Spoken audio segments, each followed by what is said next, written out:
जय शिवराय शेतकरी मित्रांनो, आज राज्य मंत्रिमंडळाची महत्त्वाची एक बैठक पार पडली आणि या बैठकीमध्ये एक महत्त्वाचा असा निर्णय घेण्यात आलेला आहे आणि या निर्णयामध्ये महाराष्ट्रातील 6 जिल्ह्यांचा समावेश झालेला आहे आणि या अगोदर 27 तालुके होते आणि पुन्हा यामध्ये 150 तालुक्यांची वाढसुद्धा करण्यात आली आहे। देशाचे पंतप्रधान श्री नरेंद्रजी मोदी यांनी 2018मध्ये सुरू केलेला हा कार्यक्रम आहे।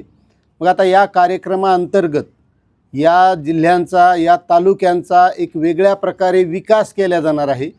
म्हणजे ही योजना जी आहे ती नीती आयोगानुसार केलेली आहे आणि जे मागासलेले जिल्हे आहेत, ज्या जिल्ह्यामध्ये विकासच नाही, जे मागं पडलेले आहेत, जे नरेंद्र मोदी यांचं वाक्य होतं की सबका साथ सबका विकास, म्हणजे हे जिल्हे जे आहेत हे मागासलेले आहेत, मागं पडलेले आहेत, विकासात कोसो दूर आहेत आणि त्या जिल्ह्यांना पुढे आणण्याचं काम या निर्णयामध्ये होणार आहे।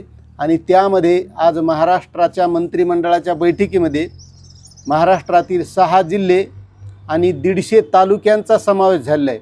मग आता यामध्ये हे कोणते जिल्हे आहेत, कोणकोणते तालुके आहेत, आपण असं टप्प्याटप्प्यानं हे सविस्तर बघणार आहोत।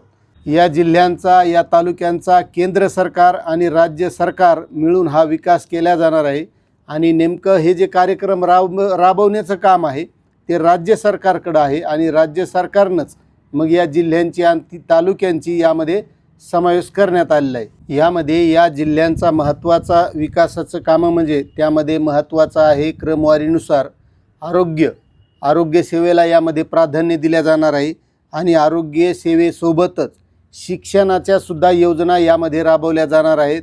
त्यानंतर आहे महत्त्वाचा विषय म्हणजे कृषीचा आणि हा आपला शेतकऱ्यांच्या संबंधितला महत्त्वाचा विषय आहे। त्यामुळे या जिल्ह्यांमध्ये कृषीच्या सुद्धा योजना राबवल्या जाणार आहेत।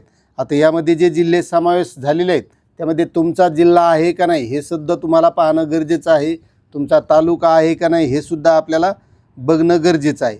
आता यामध्ये महत्त्वाच्या गोष्टी आहेत, शेतीसोबतच शेतकऱ्यांना पाण्याची उपलब्धता करून देणे, शेतकऱ्यांसाठी ज्या काही शेती संबंधित योजना आहेत या योजनासुद्धा या कार्यक्रमामध्ये राबवल्या जाणार आहेत। त्यामध्ये आर्थिक काही ज्या गोष्टी आहेत, वेगवेगळ्या आर्थिक योजना असतील यासुद्धा यासोबत राबवल्या जाणार। त्यानंतर जे काही विद्यार्थी आहेत, विद्यार्थ्यांना तुम्ही बघत असताल आज नोकरीचं प्रमाण खूप कमी झालं आहे, त्यामुळं कौशल्यावर आधारित वेगवेगळ्या कौशल्य विकासच्या योजनासुद्धा यामध्ये राबवल्या जाणार। आणि त्यानंतर पायाभूत विकासाच्या योजना ज्या काही ग्रामीण भागामध्ये आज बऱ्याचशा मूळच्या मुख्य पायाभूत सुविधा त्यामध्ये पाणी असेल किंवा इतर आरोग्याच्या संबंधित ज्या योजना असतील त्या योजना या माध्यमातून राबवल्या जाणार आहेत। आणि आर्थिक हे जिल्हे एकदम मागं पडलेले आहेत त्यांना मुख्य प्रवाहात आणण्याचं काम या योजनेमध्ये केलं जाणार आहे। आणि या योजनेमध्ये हिंगोली, जालना, पालघर, बीड, धुळे व परभणी या 6 जिल्ह्यांचा समावेश आता करण्यात आलेला आहे। म्हणजे या अगोदरचे बरेचसे जिल्हे होते, मात्र हे नव्याने समावेश झाले आहेत आणि या अगोदर 27 तालुके होते जे आकांक्षित होते, म्हणजे मागं पडलेले होते, या तालुक्यांचा समावेश होता।